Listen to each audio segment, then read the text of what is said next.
Hey everyone, take a seat. Welcome to our last session before the lunch.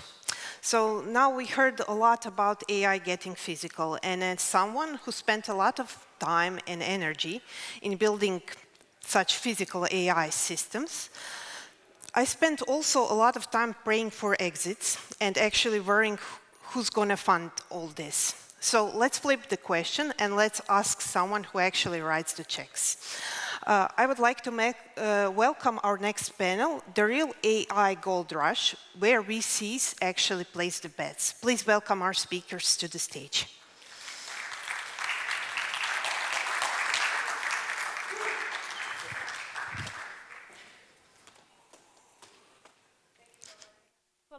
Who's then supposed to sit where? Am I supposed to sit?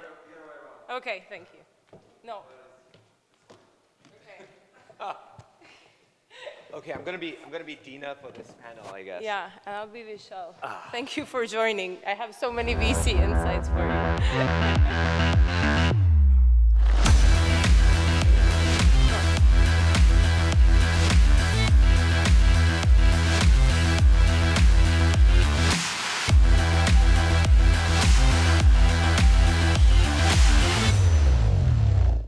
I didn't expect that. Yeah, dope. Thank you all for joining. We are here for a real deep dive into what is actually happening with money in terms of AI and investing all around the world. Given that Vishal here is a partner in Global 500, which is a pretty serious VC company, Google it if you haven't already. But I will leave it to Vishal to actually give you a background on where he comes from in terms of VC investing. Because I could argue now why his perspective really matters on where the money is flowing and why he has an edge on that. But I think his story, he will tell his story better. Well, I'll do it very, very briefly so we can save more time for the Q&A later. And sorry, I've lost my voice. There were too many Pelin shots last night that were going around, so. So I've been in venture capital for about 12 years now. I've had 3 careers. I was an entrepreneur. I built my first company when I was 17. After that, I was a lawyer after the entrepreneurial journey failed for a while and absolutely hated it. And about 12 years ago, moved into venture capital. We started 500 Global. It was a VC that had just started in Silicon Valley in 2010. I joined a couple of years later. We were very, very small, and we built out the shop outside of the US primarily. So we scaled the practice in Asia. We moved it into Latin America and the Middle East and many other parts of the world. And now 500 actually has 3,000 investments in 80 different markets. We have about 3.5 billion in assets that we manage in general. Depends on how you mark the portfolio, at what point in time, and how big the unicorns are. But that's kind of the way that we invest. We start early. We invest in different parts of the world. About 1,500 of those companies are in Silicon Valley. The rest of them are in different parts of the world. Even over here in the Balkans, we have companies, portfolio companies, across a wide spectrum of technology. So the view comes from a very long period of investing in different markets. I live between cities as well. I'm very global myself, like 500. I'm from Singapore. I was born and raised over there. But I spend my time between Singapore, Tokyo, and the Bay Area, and now increasingly in Europe for a few months of the year. So that's my perspective and where I come from. Okay. And I dare say that having a portfolio of over 3,000 companies gives you quite a good look at what's happening all over the world. So let's just go straight into our topic. And the main question I think everyone is wondering, do you believe AI is just a wave that we are currently riding, like any other technology that had a hype for a number of years or even less than a number of years before? Or do you think it's an actual game changer? Straight to the hard-hitting question with It's a yes Dina. or no question. So I think it depends on how you define the word hype. So if the question is this a real technological shift like we've seen big prior technology shifts? The answer is yes, undoubtedly. And I think the human mind can't fully fathom the degree of change we're going to see in the way that we live, that we work, that we play, that we love because of this shift in technology. There's a separate question on whether the marks we're seeing in the public markets and the private markets and the way companies are valued, whether that is hyped up and whether those valuations can hold ground and hold water. And perhaps there's a bit of frothiness over there. And so, yes, companies are overvalued right now, but yes, we see this at the precipice of any major technological shift that happens when there's an explosion, a Cambrian explosion of companies, of capital that chase new opportunity. And there will be a correction eventually, but by no means is the technology itself hype. Okay. How do you currently judge whether a company could simply be an overvaluation, or is it actually something you should invest in? Well, you're sounding like one of the investors in my funds. So the way that we kind of do it is that there are two ways that we think about investing in companies, especially in this era. And I'll limit my comments to what we're seeing right now in AI and how it's shifting the game.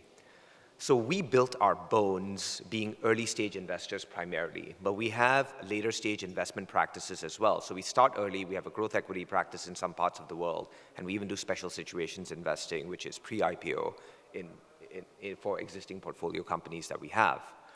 Now, we are very conservative with the way that we mark portfolio and the way that we value companies. And a simple way to think about it is that we're pretty cheap about valuations. And the reason you need to be that way is that it's hard to make money in the long run if you don't do that earlier and if you don't benchmark the companies properly at the start.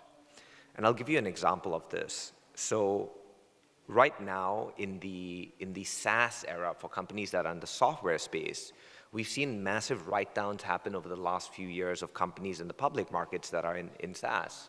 And one of the main reasons for that is that at the start of COVID and the pandemic and the few years of the bull run of quantitative easing after that, you just saw an influx of a deluge of capital coming in a very big way, in a manner that didn't support the revenue or profitability of those companies. Eventually, it drifts down to the median, and I think the same thing happens with AI. So when I look at companies, and we look at companies as a firm that are in this space, we think about it from two lenses. Lens number one is this something that is valuable, that we think is resilient in the longer run because it represents an opportunity to capture monopolistic profits as an AI company in a space that they're in? So I'll give you and so that may be one lens. The second lens is this an opportunity to have a momentum play for AI, right? And momentum trade companies and startups. And what I mean by that is traditional VC is you buy early, you buy cheap, and then you wait for 10 years, maybe longer, for the companies to exit. And that's how you make your cash, right? But what's happening now is because there's a spree of acquisitions and a spree of capital, VC time horizons are shrinking in terms of how long you're willing to hold companies, and also because you don't know whether the valuations are going to last. So if I'm investing in a company at the early stage that's valued at $10 or $20 million, and they've suddenly raised around at $1 billion or $1.5 billion, which is actually happening in this era, should I sell? Should I keep? What decision should I have at that point in time? And so we try and keep some cash in the companies and exit a part of it as well. So that's kind of how the game's changed. Could you give us a couple of examples of maybe some companies that you invested in recently in which you saw both of this or one of these characteristics? Yeah, sure. So we invested in a company called Play.ai. Has anyone over here heard of this company? It's in conversational models, basically. We invested in the company right at the start. First check into the company, scale the company, help the founders scale the company into new markets, that's really our specialties and our expertise. And in the midst of doing their Series B round, right, this is not even 18 months since the first check in the company, we're syndicating around with our investors in the company. Everyone's excited. People want to put more money in. They suddenly get an acquisition offer from Meta, and the company is acquired for, close to $1 billion straight off the bat. And the founders walk away with a very, very large paycheck. Investors are very happy because in a short time horizon, the company is exited in a manner that hasn't been seen before. And you'd think that this is the exception, but this is starting to happen more frequently. So since the start of the year till now, the number of exits that we've had has already reached or exceeded the level for 2025. And that's just on the AI portfolio, not even counting the rest of it. So I think that's a real example of where it's happening. Have you had any cases of maybe very expensive experiments that you thought it might actually, like it did check all of your boxes, but it happened to be just another company that rode the AI wave but didn't really find its ground so far? We definitely have, and I don't want to name and shame companies Fair. over here, but what I would say is this, right, which is venture capital as a profession is power law driven. And what that means is that there are few companies that you invest in that are going to make back your fund, right, in multiples. So I shared this with someone else, like a company like Canva. We were first check into Canva, first check into Solana, companies like that. They return capital in the thousands of X, not even percent, like 1,000 times your capital, or thousands of times your capital into companies. And it makes up for all of the companies that lose out. So part of investing in any new technology wave is taking risk and understanding how you're going to get it right and how you're going to get it wrong, and bake in getting it wrong into the math of how you invest. And that's the way that we do it. So that goes to say we've definitely gotten things wrong. There've definitely been companies that close, but that's part and parcel of the game of investing, and that's part and parcel of entrepreneurship, right? If you think about the math of entrepreneurship, 99% of companies fail. So if you're an entrepreneur, you're technically lucid dreaming a reality that doesn't exist because the odds are so heavily stacked against you in succeeding, but yet you're saying, I'm going to go out there and build this company. So that's the nature of the beast. No one gets it right all the time. Okay. Whose odds do you think have changed the most in terms of an industry, sector, vertical, whatever, a niche maybe even, since AI came to the market? So I'm just curious, how many in the crowd are founders? I thought it would be a lot more than that. How many are investors? Okay, a couple of investors, and what do the rest does everyone do over here? I'm so Business just AI people. curious, the AI curious. I don't know how the rest of you feel. Actually, I'm glad it is mostly the AI curious because I've never been more excited personally about starting a company. I think for me, I have to contain my excitement every day and remind myself that I am building my own company. It just happens to be an investment firm. And keep my sights on building that because the opportunity for people to build companies has never been less. And I think the way that I look at it is technology always removes friction at getting things done. And the less friction there is in getting things done, the less friction there is in translating something that is in your mind's eye into reality. So I'll use an example that's very simple. Think about photography. Flash back your mind 30 years ago, right? Not even 30 years ago, 25 years ago, in the era of film cameras, where you had to be quite an expert to properly capture images.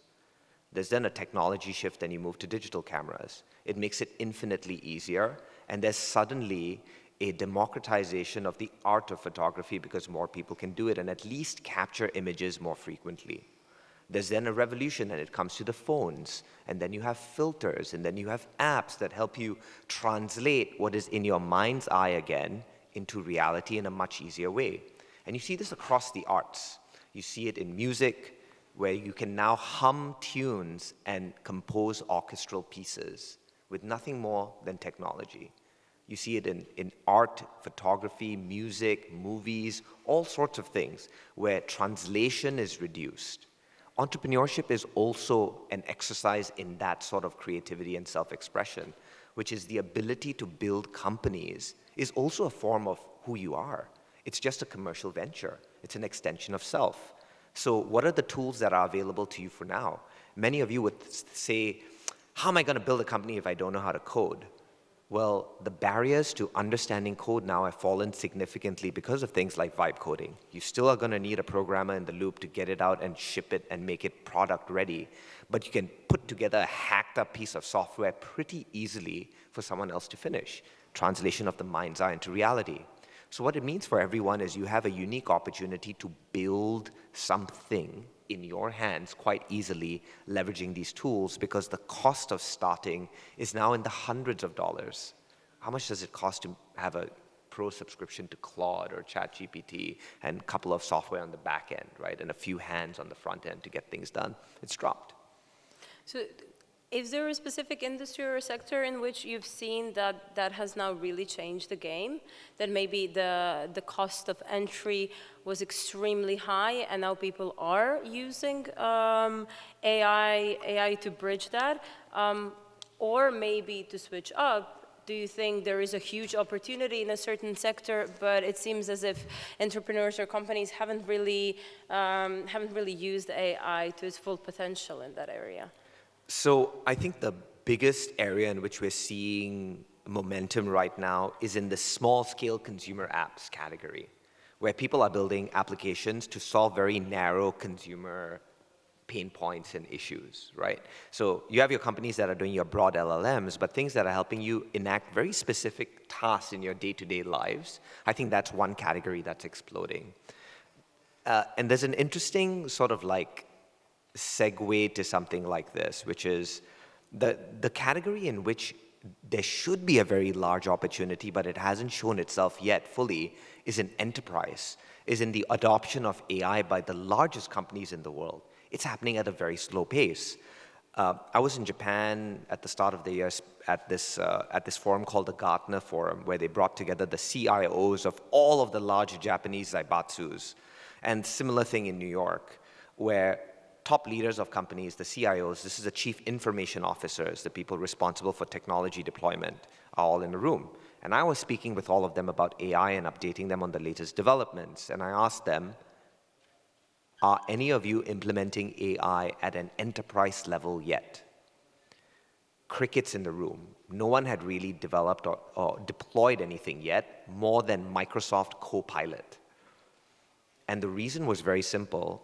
No one wants to get fired for deploying the wrong version of a tool right now, and these companies are patient. They said, we'll wait for the Oracle or the Microsoft of AI to come out with a solution for us, and we'll deploy that solution instead of trying something fancy right now. But what's even more interesting, and which is why I'm more bullish on the consumer opportunity, is this. They are perfectly happy for their staff to use ChatGPT, Claude, other LLMs in getting their work done. So what does that mean? That means we as consumers are effectively subsidizing the work that we need to do for corporate employers. And they're more than happy for that to take place. So it's this strange thing where you're paying for subscriptions for you to use to do work for someone else, which is why I think it's never been a more interesting time to start a company yourselves, because you might as well just do that for yourself rather than someone else, right? But it's an interesting world in which we're living in. I think the enterprise opportunity is always going to be larger, and I think that's coming, but it's still a ways away because purchasing power hasn't reached there yet, and purchasing willingness. The way you illustrated it now, it makes it pretty clear that we're taking over the cost of that whole situation and dynamics. But do you think there is a larger hidden cost for enterprise systems who are not even exploring or being, just the fact that they're not being more active about maybe pushing for a new solution from because I'm sure Microsoft is working on an enterprise level solution for their clients and partners. But do you think there is a hidden cost in this time that they're waiting to employ such a thing? So I think the cost is twofold. The first cost is the large enterprises of old get displaced by the enterprises of new. And you see this with every wave. So no one that is on the S&P 500 remains there for more than a decade in the same stack and ranking order. That number shifts, and you just need to look at history. It's just that the human mind is very short. Human memory is very short-lived about things that have happened in the past, so we forget this. So while some companies are complacent about deploying, I think that complacency ends up getting the better of them. So that's risk number one.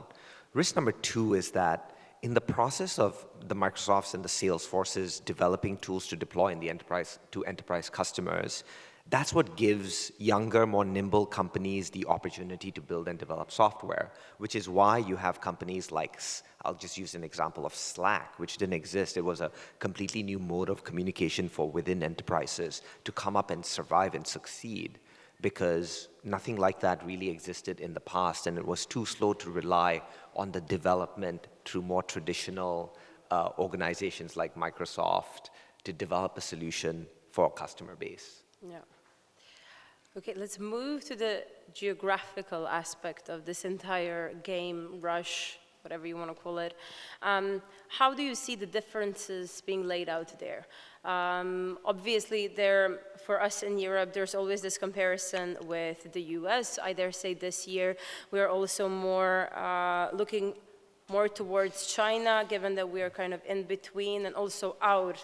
Many would say that we lost that game between the two of them as two poles of innovation or growth. Do you see a difference in the way that they approach the entire use of AI or the rush towards AI, different industries boosting in capital or investments? What's going on in the world? When I started my career as a venture capitalist more than a decade ago, I'm still an optimist, but I was a very rosy-glassed optimist at that time. And I said, talent and opportunity exist all across the world, and access to capital and expertise does not. And our role is to bridge the gaps of capital and expertise so that big multi-billion-dollar companies can come across everywhere in the world. And that's the way that we invested, and that's how we thought about the geographical map. As the years went by, there was a humbling realization that I found, and I saw this in all geographies, right? Which is, actually, there are only a few places in the world that are capable of generating extremely large companies sustainably at scale. And right now, that's effectively just the United States. Nowhere else can you actually have, on a routine basis, companies worth tens of billions of dollars produced in factories of innovation, like in Silicon Valley. It just doesn't happen. There are exceptions to the rule. I'm not saying no 100%, but it's the reality. And the reason for it is simple. It's about the density of talent. So if you have a highly concentrated amount of extremely talented and competitive people fighting over something in a limited geographical space, the end product that gets pushed, the diamonds that get created, are just far, far, far more powerful and valuable than they are in other parts of the world. Now, this does not mean that there's no opportunity anywhere else. We're investing in all markets. It's just that the opportunity set looks a lot smaller than it does coming out of Silicon Valley. And I think that that's been one of the very sort of global realpolitik understandings of how the startup map is spread and how it's built. So what does that mean for entrepreneurs? I think if your ambition is to build a global multi-billion-dollar AI company, you should find a way to be in Silicon Valley. You should just go there and build a company around that entire ecosystem, because every conversation that you can't walk down the street in any city without hearing people talk about code and the latest development in AI and being 1 degree of separation away from someone who's an expert in the field that you need to be an expert in. But if your goal is not to create the next OpenAI, your goal is not to create the next ultra decacorn, and you're happy to build a company that is perhaps in the tens or hundreds of millions of dollars, or even maybe low single-digit billion dollars, you can tackle regional or perhaps, like analogous markets around you, not being in the valley or not spending any time over there. And that's a view I'm happy to hear contrary opinions on, but this is where my mind is settling right now, just looking at the data and numbers that we have. Here's a fun fact. Most founders of multi-billion-dollar companies in the US, unicorns, most founders in the US, more than a majority, more than 50%, are actually immigrants to the US. Did you know that? Like people who are first-generation immigrants, they've just moved to start a company over there.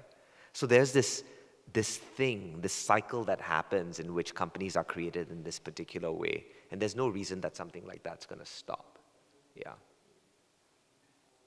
Would you say that I imagine your portfolio and the experience from your portfolio shows the same thing, right? Absolutely. That, Absolutely. yeah. The numbers don't lie. So we can think about it in any other way, but once you look at the hard data, it's very, very hard to form a different view.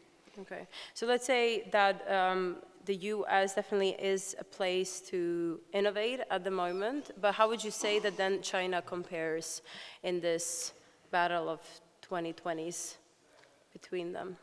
I think it definitely does, but if you look at what's happening right now, the pace of innovation coming out of China has slowed down a little bit. The Chinese have one phenomenal advantage that most countries around the world don't have, which is the ability to really plan and think about the very long term and not worry so much about the immediacy of today and tomorrow. And having the benefit of not having proper electoral cycles allows something like that, right? It is the oldest contiguous dynasty in the world. Nothing is older than the Chinese civilization, like in terms of just its pure lineage that it's had so far. And so if you have the benefit of thinking not about what's going to happen in the next 3-4 years, but I'm going to plan today for the next 10 to 20 years for my nation, what do you build? So one of the things, for example, that's coming out of China, in which I think there's an understanding that perhaps there's a technological superiority, is in quantum computing and in quantum-related technologies, which is the next jump that people today are looking at AI, but they're looking at a technology that is perhaps a little bit further down the line and developing supremacy over there. So innovation is, I think, slowed down temporarily, and it's a function of what's happening in the very temporal politic of China right now. But I think that changes over time, and China regains its competitiveness. Could I then, let's say, conclude from that necessarily if China is more of a long-term player and planner, that it's not necessarily the most interesting part of the world for you or any VC investor to look at? I don't think that's true at all. So we don't invest in China, but I'll tell you why we don't. And we've historically not invested in China. It's because we didn't feel that the firm had any competitive advantage being in that market.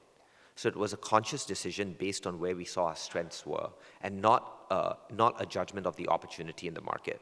The only market that compares to the US in terms of unicorn formation is China. But they enjoy things that no other market enjoys, which is phenomenal protectionism within a market that prevents foreign competition from coming in, a very sort of like well-lubricated facility of state capital moving into the public markets and into the private markets to fund companies and their growth. And because China for the longest time was, manufacturer and still remains manufacturer to the world. So a lot of those things really, really allowed China to produce a very high density of unicorns comparable to the US. What would you say from all the experience and seeing the dynamism currently in the world, what is the largest, the biggest pain point of Europe being within these two forces? Okay, putting me in the spot over here. Yeah, I didn't ask you about the benefit. What I would say is this, perhaps, which is, I'll share with you something that I think about a lot, and I wonder how other people think about it. I've spent a lot of my time in emerging markets, not just the US, but also in emerging markets. Southeast Asia is one of them. I live in Singapore, but we invest in Indonesia, Malaysia, Philippines, Thailand, all of those markets, Vietnam as well. And one of the stories that we used to say back in the day, 10 years ago, 11 years ago, is this is 700 million people. 700 million people in Southeast Asia.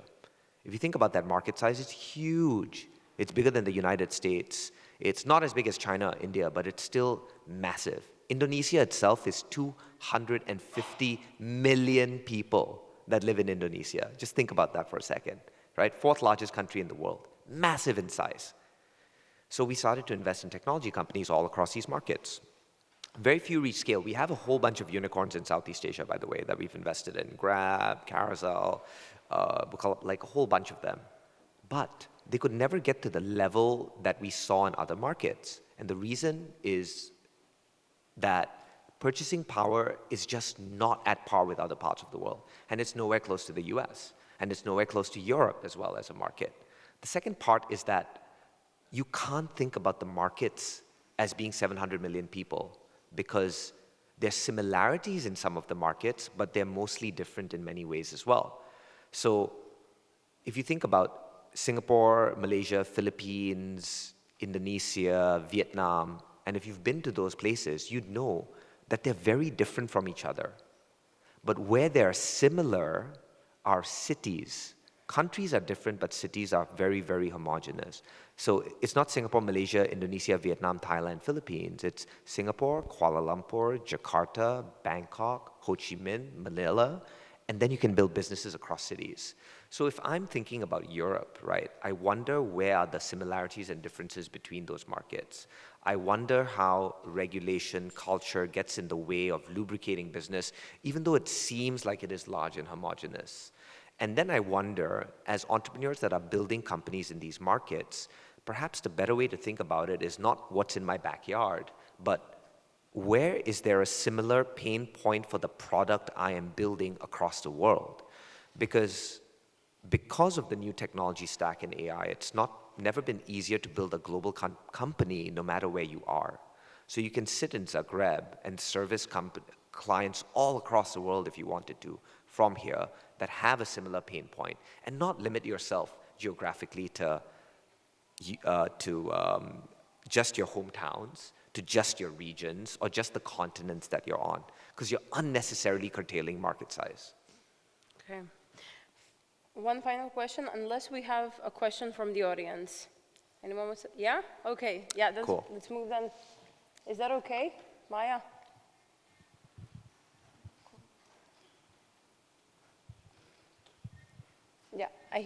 Yeah, I think we have. Yeah. Great. Hi there.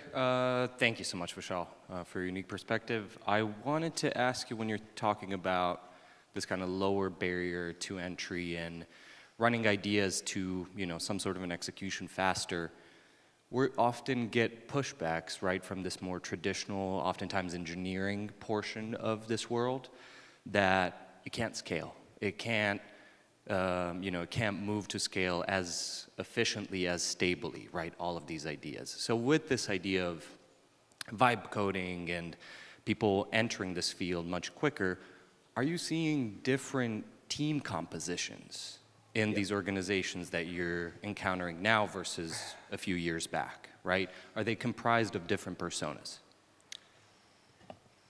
It's an excellent question. And the answer is yes, in a very, very big way. So it's funny because we see a lot of companies that are able to get $1 to $10 million in revenue with, 2 men and a dog right now, because you don't need very much more than that size team to actually start shipping and scaling product. You reach a limit to how far you can get. And I highly recommend people in this audience follow this guy. His name's Henry Shi on LinkedIn, HenryShi, and he runs this thing called the Lean AI Leaderboard, where he tracks how quickly and with how small a team companies are getting to 10 million in revenue. And he's got this chart that you can look at that's updated on a daily basis with companies on this board. And it will blow your mind the number of companies that now exist that are scaling to a large size with a very small team. Do you know who's top of that leaderboard? It's Telegram. Do you know how many people Telegram has? 30. It's $1 billion in revenue, right? And that's an older version of a company that wasn't AI enabled, right? So right now, with the technological shift, the stack is changing. At 500, we have this philosophy, and we've turned it into a sort of like a hackathon program called Release Before Ready, which is don't wait till the product is perfect. Just build and ship and iterate. Build and ship and iterate. Build and ship and iterate.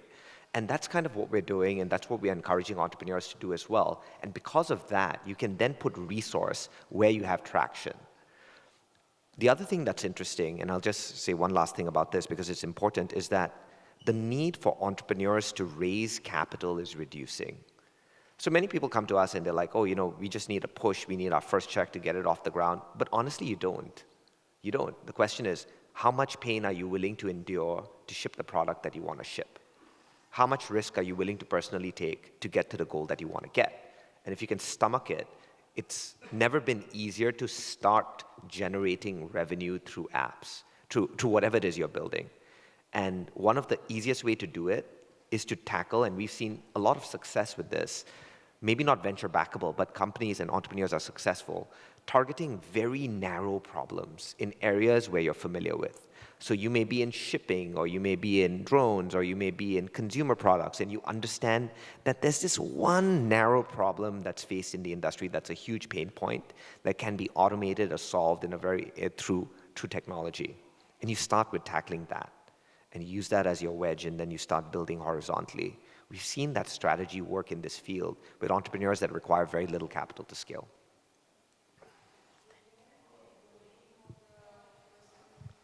Oh, the guy on Oh, LinkedIn. it's Henry Shi, Henry, last name Shi, S-H-I. I feel I'm doing free advertising for this guy.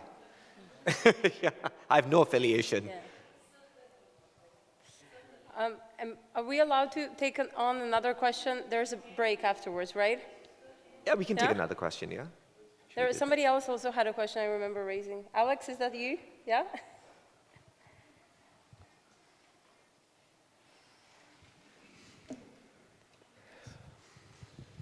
Hi, thank you for a great lecture. I have a question regarding, you were talking a lot about the immigrations and immigrants actually shaping the Silicon Valley and building in the regards and in the light of the policy that has been implemented yesterday, the H-1B visa now costing $100K per year. Do you think this is going to affect the Silicon Valley and the tech industry?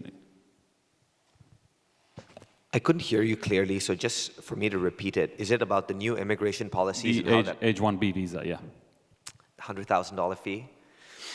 Of course it's going to affect Silicon Valley, and it's going to affect it in a very big way because immigrants are the lifeblood of that place, and if you can't hire the best and the brightest from around the world and bring them over there, it makes it very, very difficult. But I think there's also an opportunity. So there's an opportunity for other places to coalesce and attract talent. Right? And it comes back to that concept of density. So if I'm looking at the world map, I'm looking at places where I see density of talent emerging and coalescing. One of the interesting places where it's starting to coalesce, especially in AI, is in London. And you know why? Because Demis Hassabis headquartered DeepMind there. And so he's got a whole bunch of very talented people that are starting to coalesce around him in London. But there are other places in other parts of the world as well. You don't just have to look at major cities where there's an effective talent pool that you can effectively invest in, that can have same dynamics that you have in Silicon Valley. But in the US, Trump is perhaps maybe a temporal phenomena. I'm not sure how long lasting these policies are. And it's usually the case with US presidents that one comes in and sort of like slashes away legislation that the prior administration had put into practice, or executive orders and things like that. So let's wait and see how things pan out and take a slightly longer term view. But I think in the short run, I know a lot of the tech CEOs are quite upset with this policy. Yeah. Thanks. Do we have another Cool. one? You can use your chance now, or try to get Vishal off the stage. The odds are in your favor that you will end up drinking Pelin because we got him hooked. Thank you It's so much, amazing. Vishal, Yeah. for all the insights. My pleasure. And we will see you around. Enjoy your lunch Yeah, break. And thank you. I just wanted to also say, please don't feel shy to reach out to me. I don't bite. I'm going to be over here for the remainder of the day around, hanging around. So just come up to me, or you can add me on LinkedIn or Instagram or whatever it is and drop me a message. Thanks, Vishal. Cool. Yeah.